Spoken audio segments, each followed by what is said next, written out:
This video sponsored by SPO Digital Marketing. SPO Digital Marketing given us work from home opportunity. This is mobile based part-time job. Prefer for students, homemakers and job seekers. Use your free time to earn. No fixed hours. Work at your convenience. Earn daily income with instant payout. So start from your works today. Send your details to below WhatsApp number. Thank you. Skip பண்ணாதீங்க. பெரிய தப்பு. தினம் 300 ரூபாய் சம்பாதிக்க அரிய வாய்ப்பு. Instagram, Facebook பயன்படுத்த தெரிந்தால் போதும். Content post and content publishing மூலமா தினம் 300 ரூபாய் சம்பாதிக்கலாம். இந்த வேலை செய்ய 5 நிமிடம் போதும். Work training support, group communication support, all language customer live chat support, முக்கியமா சொந்தமா ஒரு பிசினஸ் ஸ்டார்ட் பண்ற அளவுக்கு உங்களால கற்றுக்கொள்ளவும் முடியும், சம்பாதிக்கவும் முடியும். இந்த வேலை வாய்ப்பு வழங்குவது 5 வருடத்திற்கு மேல ரன் ஆகிட்டு இருக்க நம்ம தமிழ்நாட்டு company school of business organisation private limited. மேலும் விவரங்களுக்கு டிஸ்கிரிப்ஷன்ல கொடுத்திருக்க நம்பருக்கு வாட்ஸ்அப் பண்ணுங்க.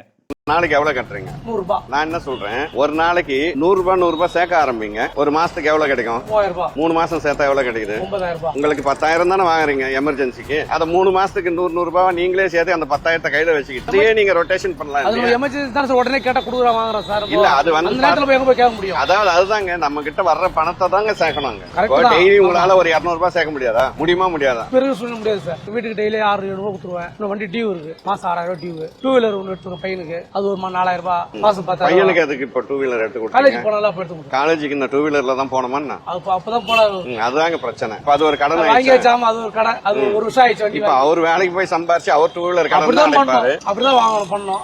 அதுதாங்க. அதாவது பாத்தீங்கன்னா என்ன பிரச்சனைன்னா, நம்மளோட செலவை நம்மளே அதிகப்படுத்திக்கிறோங்க. ஏற்கனவே நீங்க கடன் இருக்குன்றீங்க, வீட்டுக்கு கடன் வாங்கிறீங்க, எல்லாம் வாங்கிறீங்க. பையன் வந்து எனக்கு பைக் வேணும்னு சொன்னா நீங்க புரிய வச்சிருக்கணுங்க. இதெல்லாம் வேண்டாம்ப்பா, நமக்கு இவ்வளவு பிரச்சனை இருக்கும், நான் கஷ்டப்பட்டு ஒண்ணு படிக்க வச்சுக்கிட்டு இருக்கேன். அப்ப நீங்க என்ன பண்றீங்கன்னா, உங்க பையன் கேக்குறதெல்லாம் வாங்கி கொடுக்குறீங்க. போன் என்ன வச்சிருக்காருங்க? போன் வச்சிருக்காரு, ஆண்ட்ராய்டு. சரிங்க. உங்க போன் எவ்வளவு, அவர் போன் எவ்வளவுங்க? அவருக்கு 10000 போன், அவன் யூஸ் பண்ணி போன் ஏன்னு கொடுத்துட்டாரு. அதுதான் பாத்தீங்களா. அப்ப என்னந்தாங்க, உங்களோட கடனுக்கு வந்து பாத்தீங்கன்னா இது மாதிரிதான் ஆகுதுங்க. நீங்களும் என்ன பண்றீங்கன்னா, ஒரு ஆர்வத்துல பையன் கேக்குறாருன்றதுனால நீங்க வந்து வாங்கி கொடுத்துட்டு சொல்றது கேட்டு பிள்ளையா தான் பரவாயில்ல சார், இதுதான் வேணும் இல்ல அடம் பிடிப்போம். நம்ம குடும்பம் சாப்பிட மாட்டாரு, இதுக்கு போக மாட்டாரு. நம்ம அப்படி இருந்தா அப்படிங்க. நம்ம நாளைக்கு வந்து வேற ஏதோ கேக்குறாரு, எனக்கு கார் வேணும்னு கேட்டா வாங்கி தர முடியுமா? அதெல்லாம் அவர் சம்பாதிச்சு தான் வாங்கிக்கணும். அதுதாங்க. அதாவது வாங்கி தந்துட்டோம்னு வச்சீங்களா, ஓ இவரால முடியும், எப்படியாவது நீங்க போய் வாங்கிட்டு வாங்கன்னு இதே மாதிரி வீட்டுல உட்காந்து நான் சாப்பிட மாட்டேன்னு பண்ணிட்டு இருந்தா என்ன இது இந்த தம்பிக்கு மட்டும் இல்லைங்க, பொதுவா நிறைய பேரை நான் பாக்குறேங்க. இந்த மாதிரி வந்துங்க குடும்பத்தில் இருக்கிற வருமானம் என்னன்னு தெரியாம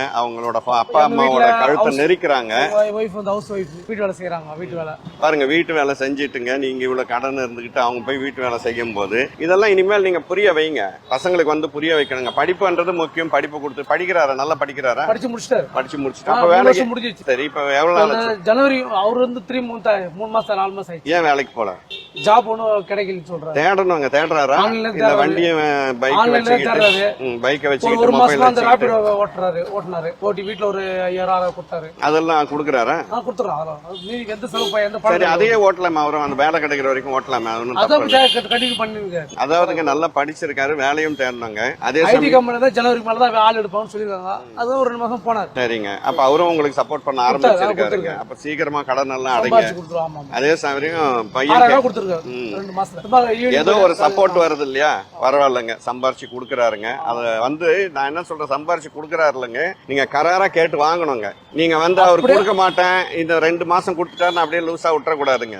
எனக்கு இது கொடுத்துதான் ஆகணும். நிறைய வீட்டுல நான் பாத்துருக்கேங்க, நீ இந்த காசை கொடுத்தாதான் உனக்கு சாப்பாடுனே சொல்ற பேரண்ட்ஸ் எல்லாம் நான் பாத்துருக்கேங்க. அவங்க தான் ஒழுங்கா இருக்கிறாங்க, போய் வேலை பண்றாங்க, எல்லாம் பண்றாங்க. இந்த மாதிரி நம்ம கேட்டதெல்லாம் அதாங்க, நீங்க தான் வாங்கி தரீங்களா? அப்புறம் நான் வண்டி வாங்கி தரீங்க, போன் வாங்கி தரீங்க, எல்லாம் வாங்கும் போது அவருக்கு நீங்க வந்து ஏடிஎம் மாதிரி இப்ப அவருக்கு